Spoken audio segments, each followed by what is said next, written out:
This episode of Make Money Mediating is brought to you by my new partner, Smith AI, where live receptionists and powerful AI work together to help you capture more leads, reduce interruptions, and impress your clients from the very first call.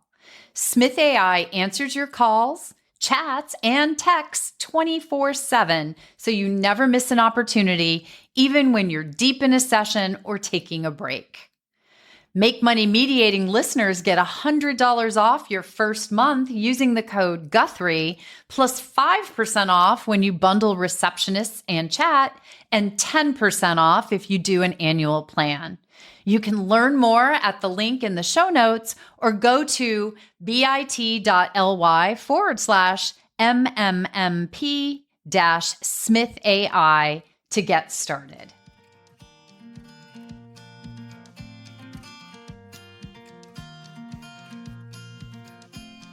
Hello, and welcome to the Make Money Mediating podcast.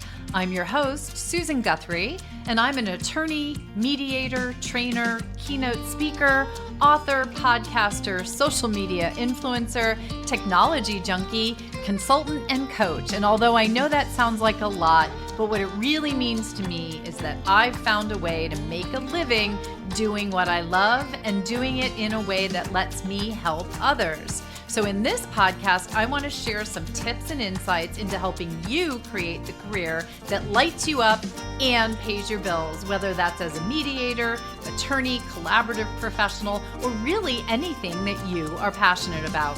So I'll be chatting with some of the most successful and influential experts in all areas associated with building your practice, and I'll share my own thoughts and the lessons I've learned along the way. So come along on the journey with us, and soon you'll have a practice that will let you make money mediating too.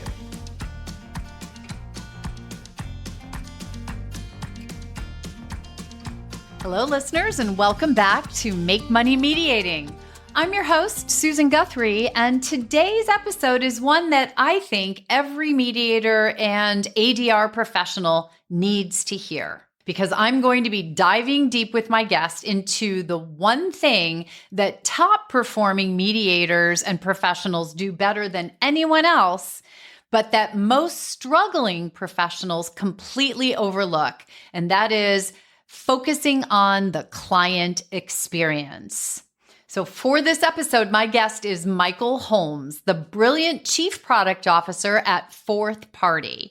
Michael is a creative strategist with a legal mind, an entrepreneurial heart, and a tech-savvy edge. He's helped hundreds of mediators launch, manage, and grow their practices. And today, he's sharing the client-focused strategies that truly move the needle. This episode is packed with my golden nuggets, from mindset shifts to practical fixes. And yes, you'll also get access to Michael's exclusive client experience scorecard so you can audit your own practice. If you're ready to stop leaving success up to chance, this conversation is your roadmap. So let's get started. Well, Michael, thank you so much for joining me. I have to tell you, really looking forward to this conversation today. Yeah, it's a pleasure to be here. I've wanted to do this show for a while. I'm a big fan. Thank you for having me on. You know, this is a conversation you and I have had it now several times. One thing I want to say is we had your colleague, Melissa Brogdon, on not long ago. She's the CEO of FourthParty. I asked you to come on, not to do sort of a duplicative episode, but because in our conversations, you have really honed in on something that I, as a coach and consultant working with so many professionals, find important but sort of lost in the mix, and that is the client experience. I call it the holy grail for success, right? You need to have a focus on your client experience. And that is something that, I've just heard you say so many things that are golden nuggets on this topic that I was like, I got to get him on to talk to my listeners. Yeah, I mean, I'm huge on client experience. I've worked with hundreds of mediators and practices over the years, and it's it's one of those things just from observation that you pick up on, but it's one of the few consistencies that you find in truly successful mediators, and that's that they win the client experience every single time. Yeah. And they put that focus on it. I think it's one thing, I mentioned in the intro to my listeners that you're a fellow attorney, you were a practicing litigator for a number of years and all. And I think, for so many mediators, legal professionals, and entrepreneurs out there, honestly, we get very focused on it's a profession. We do what we do. We're good at it, which is all really important. But sometimes what we lose in that mix as we're getting ready to do what we do is we forget that at our core, we provide services to clients. And so their experience of us and what we do for them is really the ultimate determinant of our practice success. That's right. And the top performers know that. They don't just show up and perform well in the mediation room. They run their practice like a business. They treat their calendar like a storefront. Their intake is polished. Their communication is clear and responsive. It's not always glamorous, but it's what builds repeat business and reputation. And this really gets to, or points to an industry trend around commitment, right? Because the reality is like 80% of the mediators in this country are solo practitioners, and most of them are doing it as a side hustle. But ADR, especially in the private sector, it's a transactional business. You're not hired once, you're chosen again and again, case by case. That means your entire client journey has to build trust and make hiring you feel like an easy, obvious choice. So if you're trying to build a mediation practice on skill alone without committing to the business side, you're leaving success up to chance. In my opinion, the people, if you look at this industry, and I have in great detail, who win in this space are the ones who really commit fully, and that shows in the experience they deliver to their clients in the very first click. I know that one of the things that you do now, especially in your role with FourthParty, is, you've literally sort of seen behind the curtain of the practice setup.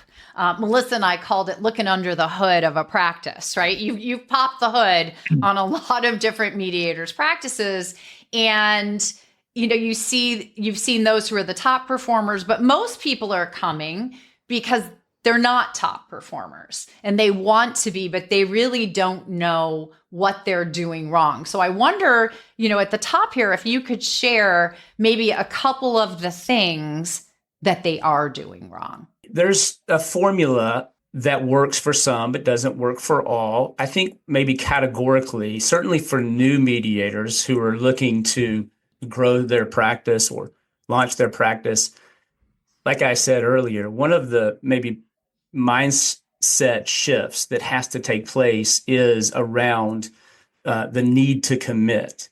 In a business that requires loyalty, that requires winning the client experience every time, it's very difficult, and I would argue impossible, save for a few incredibly, exceptionally rare talents who can do mediation at a high level part-time.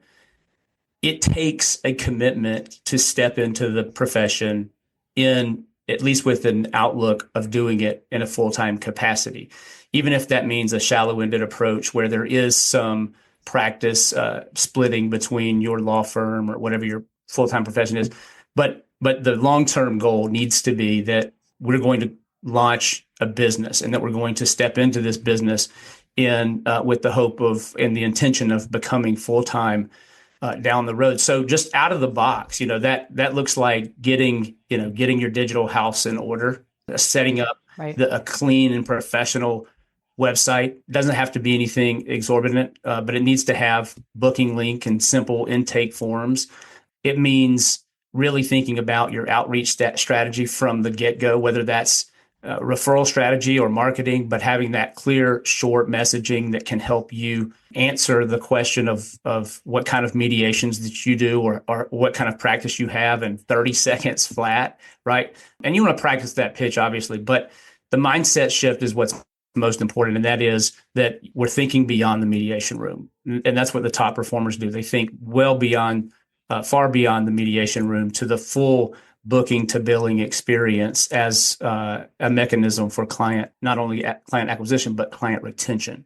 Yeah, I think that's such a critical point. And you also just said something that I really think stands out, and I want to repeat it for the listeners because it's something that I've seen as well. So many people who are joining the dispute resolution ranks, we'll say, are coming from a prior career in, usually they were litigators or something adjacent, legal or legal adjacent, and they're making this transition. And most people will start out with it as I love side gigs as well. I think I have more side gigs than anyone I know right now, but it's very hard to have a successful dispute resolution practice when it's your side gig or when you treat it like a side gig. And what I most often see when I'm working with people, and I'm guessing you see this, is they have their prior litigation website, right? You mentioned having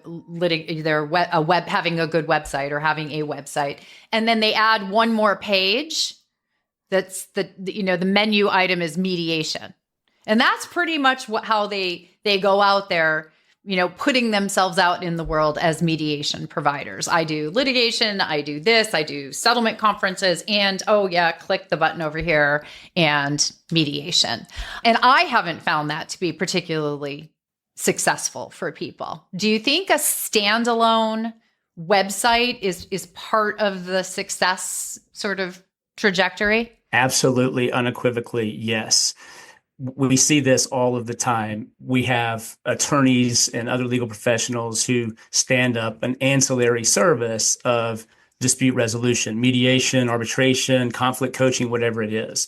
For the consumer, putting aside for the moment that it certainly creates inherent potential conflicts between the attorney and serving as a mediator and maybe even blocks you from a lot of potential cases, it at least confuses the service offerings and it diminishes the value proposition that you need to make very cleanly and very concisely on your mediation services. And again, that's going back to sort of the necessary mindset shift here that you're not just a neutral. This isn't only a service. You're a service provider running a business. And the sooner that you can embrace that, the sooner, at least from what we see, that you can start making decisions that lead to growth. And, a website dedicated to your brand and your service offering as a mediator is a very important and significant step. Yeah, it's one of those things that I think for those, especially coming from a legal background, and you did that, I did that, so I get this. But one of the things I think we forget is that as lawyers, clients are involved in a legal process, right? Or they're about to be involved in a legal process. So it's pretty well established that they need a lawyer to get through that. So the need for our services as legal professionals, as advocates, as attorneys, litigators, it's well established in the client mind. So the marketing is a little different there, right? They need us. They may not like us. They may not love us. That's a whole nother conversation, but they know they need us. Flip that around to dispute resolution, especially mediation and arbitration. Those are voluntary. Those are opt-in services. And so you are always having to, if you want to have a successful career, you are always having to sell, to market, to advocate for mediation, arbitration. And that gives us a different point. I know one of the things that you've always said, and I think it's such a great way to phrase it, is you see people when they come to marketing on the mediation side, they either overthink it or they underinvest in their marketing. And I wonder if you could just Expound on that for people because it's so critical when it comes to mediation and arbitration. Absolutely. And it really starts with, smart visibility, right? And for me, that means two things. It's showing up where people are already looking and maybe more importantly, building trust with every client. Of course, your website is a big part of that because that's in a lot of cases going to be first impression. So it needs to feel current. Of course, your online presence, your bio, wherever that lives, it needs to sound like a human and not a resume or not like a chat bot wrote it. Although chat can They can do a good they job. can mimic human very, very well these days. So that's certainly something that you should take advantage of. But you should have some version of social proof, testimonials, attorney quotes, something like a why I mediate kind of a video. People aren't, this is hard for some mediators to, aren't always looking for the best mediator. They're looking for someone that they can trust now. Help them say yes faster. Yeah, that is, we know that in the room as mediators, the trust and rapport that we have with the participants is rated all the time. Every, survey that's ever done, that is rated as one of the most important factors in a successful mediation. The ability to, engender trust and build rapport with our participants. Yet people don't realize, mediators don't realize that starts with your marketing. That starts with the relationship you build with people from the very first moment they find you, however they find you. Absolutely. Very well said. I mean, look, the bar isn't other mediators or how you stack up against other mediators in the room, right? It's the bar's Amazon and Calendly and Uber, and it's expanded today. Mediation or mediator clients are expecting fully frictionless experiences. And that experience is, again, it's much broader than what happens in a Zoom room or what happens in the mediation room. If it takes 3 days, right, to get a mediation confirmed, your client, they've already, mentally checked out. Intake needs to feel like onboarding, not paperwork. Scheduling should be self-serve. Follow-up should be automated, but personal. Look, convenience in 2025 for mediators, it's not a luxury anymore. This is table stakes. It's everything. Right? It's you called it, I think, we're in the golden age of convenience. And it's great to say that because I know I do not want to pick up a phone and have to make a telephone call. My husband and I actually fight over like who's going to have to call to make the dinner reservation because they're not on open table. I just want to pop a button and know I can show up. And we're used to that in our world. And I know, it extends to that is the client experience. And people are like, well, that's not how I do it. I build my trust and rapport by getting them on the telephone so I can do that. And what I've always said is if you can't get them on the telephone, you've lost the lead. That's right. Right? You have other opportunities once they've booked that consult or whatever it is that you got them to click and easily book, then you build your rapport. That's exactly right. Look, the U.S. Bureau of Labor and Statistics has projected growth of mediation over the next 10 years on an annual average at 7.3% and year over year. And it lists that growth rate as the highest average annual growth rate of any occupation that it tracks. So wait a minute. Say that again, because I want to make sure everyone hears that. Right, and I'll put a link to the data in the show notes. But 7.3% year over year average growth for the occupation of mediator arbitrator over the next 10 years. It's actually from 2024 to 2025, and it is indicated by the U.S. Bureau of Labor and Statistics to be the highest annual average growth rate of any other profession. Now, that's such an important statistic for a couple of reasons. One, for me, that puts really a stamp of approval and validation on this experiment of dispute resolution that has been around forever, but now it is really being embraced in a lot of cases as a true alternative to some of the mainstream options And certainly it's being embraced by the court systems, with 50 of 50 states already having legislation that mandates mediation as an ancillary component in most litigation cases.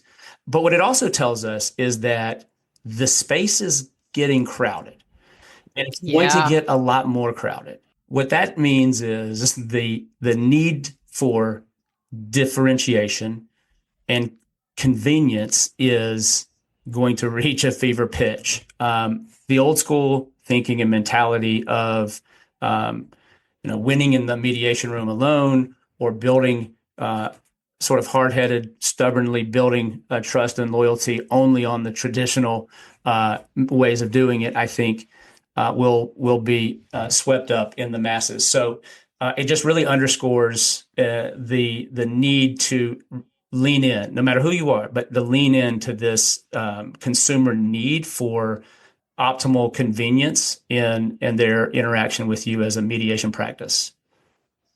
Yeah, that statistic is so validating, I hope, for everybody out there who is in the space. I hope it's encouraging to those who are thinking about getting in the space.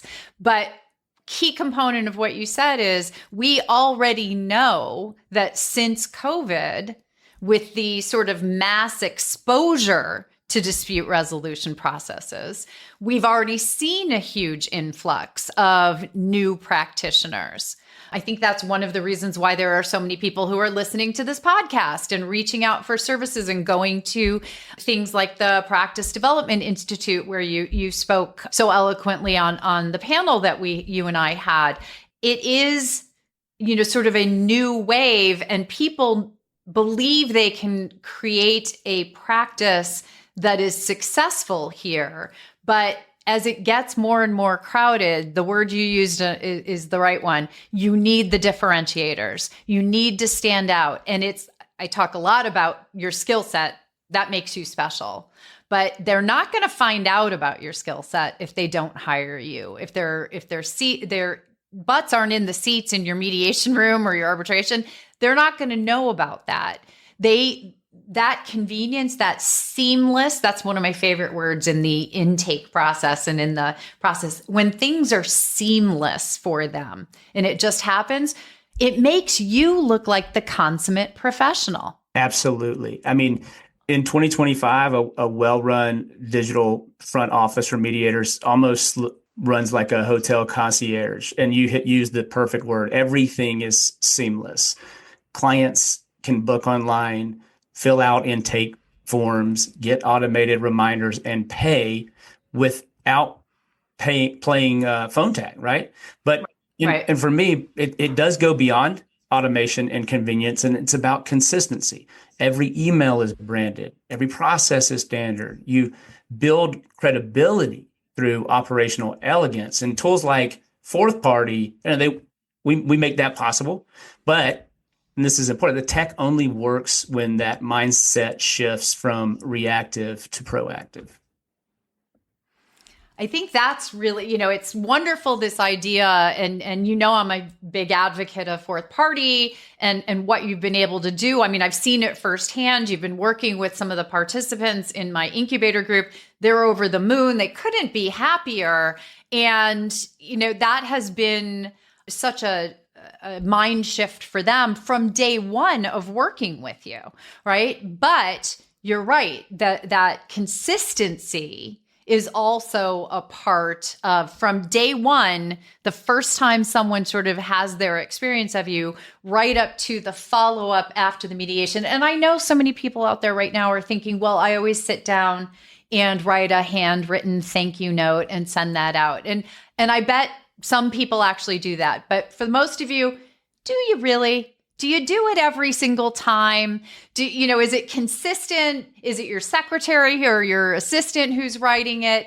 And, what about all of the follow-ups beyond that? Hey, it's been 6 months. I just wanted to touch base and see if there's anything more that you need. Or all the things that, it's just, you're busy. It's hard to stay on top of all this stuff. Absolutely. You've heard me use this term before. I call it the 4 C's. This is maybe one of the secret sauce ideas that we employ when we're talking with mediators about building successful ADR practices. And that first one is convenience. We think it's super important in today's age, but it's convenience, consistency. We just talked about competency, which really gets a little bit into the mediation room if we think about it as the through line all the way from booking to billing. But that last one's care, and that one is super important too. So that's a little bit that's kind of what you're talking about with those follow throughs and the handwritten notes and those things. Super, absolutely imperative that we still have that human consideration and element throughout our processes. We use tech, to help us be more efficient, to provide the at least baseline of convenience that's needed, but you can't take the human out of it. I think, there have over the years been a lot of, or several major players in the online dispute resolution space, and there have been systems that have had success in certain case types and certain areas and arenas with purely virtual dispute resolution mechanisms, right? Back and forth guided dispute resolution and conflict management. And one of the things that has perhaps been a barrier for greater adoption with some of those systems is the simple fact that it takes the human out of the human conflict, right? That's a good thing, because I think for mediators and arbitrators, you playing the role of neutral is vital in helping to resolve conflicts. We have to be careful and tempered in our adoption of technology and of better systems and methods, that we don't forget the human customer relationship aspect of this business, which is so important. Well, and I think where I think the sweet spot is where you use the technology to streamline what can and should be streamlined. And that gives you more time to sit down and write that personal note, or to send that quick email to them, or to pick up the phone and, work on the relationship building aspect of this. It gives you more time to be the human. Amen. Now, right? Hallelujah. And this goes to what we do as mediators as well. I speak all the time on AI systems and all of this stuff. And number one question I get is, Susan, why are you pushing AI? It's going to take our jobs. And I keep saying, no, it's not. I promise, get your fingers on this. What it's going to give you more time to do is to be the human in the room. And it's going to take a lot of what we're talking about here. That is, I hope people are hearing how critically important the customer experience is, everything that we're talking about here. And the technology gives you more time to do the human part of the customer experience. Now, when you came, I mentioned earlier the Practice Development Institute, the ABA's section of dispute resolution's inaugural Practice Development Institute that we did last September. And you were on the panel that I did about our incubator. And one of the things that you gave away to attendees at the Institute was something that you call the Client Experience Scorecard. And I thought that was such a wonderful resource for people. I asked you if we could give it away here as a part of the episode, and you've graciously agreed. So just so everyone knows, we're going to have a link to it in the show notes. You're going to be able to get it. But why don't you tell us a little bit about what the Client Experience Scorecard is and what it's going to help listeners do? Yeah, we created the Client Experience Scorecard at FourthParty really as a tool for mediators to sort of self-audit their own client experience, looking from intake, booking, all the way through billing. Because for us, that's where we found 90% of leaks in mediators' funnels come from. It's not the quality of your mediations, it's how hard or easy it is for someone to hire you. So that scorecard, we break down everything from your scheduling operations to communication, venue, and post-mediation communications, and all the way through billing and payments. Got to get paid. It's a really quick and easy and kind of fun way to just sort of rank where you fall on that client experience spectrum. And it also serves as really a a pretty strong guide. You can pick up some easy wins and implement some things that are implied in that scorecard. Well, and that's what I love about it, because frankly, what we do is what we do. That's right. And it's how we've always done it, right? So when's the last time, listeners, that you sat down and looked at what your client experience actually looks like? And do you even know the questions to ask about that experience? What's included in that? So the scorecard actually sets out all those questions for you. Everyone I know that has done it has had this comment after. Well, you don't know what you don't know until you know it. And that's right. Actually, Melinda Feldman, one of our incubator participants, that's her number one takeaway from working with FourthParty was she didn't know what she didn't know. She had no idea that they had so much work to do on the client experience. And, so I think that this is an incredibly valuable tool and lets you know in a very short period of time where you might make some improvements, because it's one thing to self-audit, but it's another thing to have a guide through that so that you're asking the right questions and then you know where to take it. So again, I'm going to have a link to that in the show notes. It'll be easy to download for you all. It's a free gift from FourthParty. And Michael, I know you and I could talk about client experience all day. I'd love to go through like each and every step and now tell them what to do to make it better. That's one of the reasons why FourthParty exists, though. So if they want to find out, I know that you set up one-on-one meetings with people. They can go to the FourthParty website and set that up. What's the best way to follow up on this? Sure. Several ways. Look, connect with me on LinkedIn. I'll make sure that my contact handle is in the show notes, but email michael@fourthparty.app. Of course, the fourthparty.app website has an easy click in to schedule some time to sit down.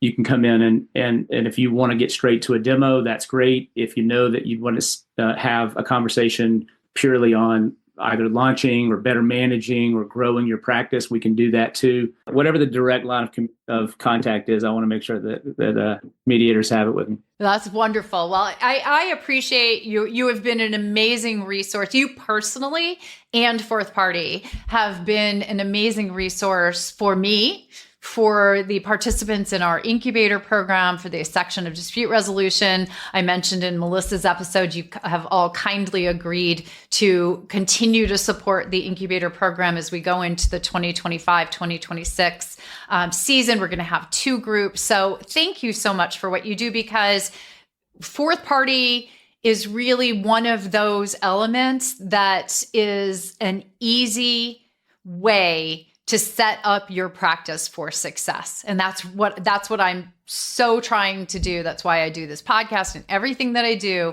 is I think we advance dispute resolution if we can advance each individual or group practice. And you guys are doing that, one mediator, one small practice, one large practice at a time. So thank you so much. Well, thank you, Susan. You're the GOAT. I'm honored and pleasure to be here. I really appreciate it. Thanks so much. Thanks for listening in on this episode of the Make Money Mediating Podcast. I hope you got some great insights and tips on creating your dream practice. Join us every week on Thursdays for a new episode, and don't forget to subscribe so you don't miss anything. And if you're enjoying the podcast, here's a shameless ask. Please consider giving it a 5-star rating and tell us in a review what you find most helpful. It's honestly the best way for others to find the show so that they can make money mediating too. I'll see you next week.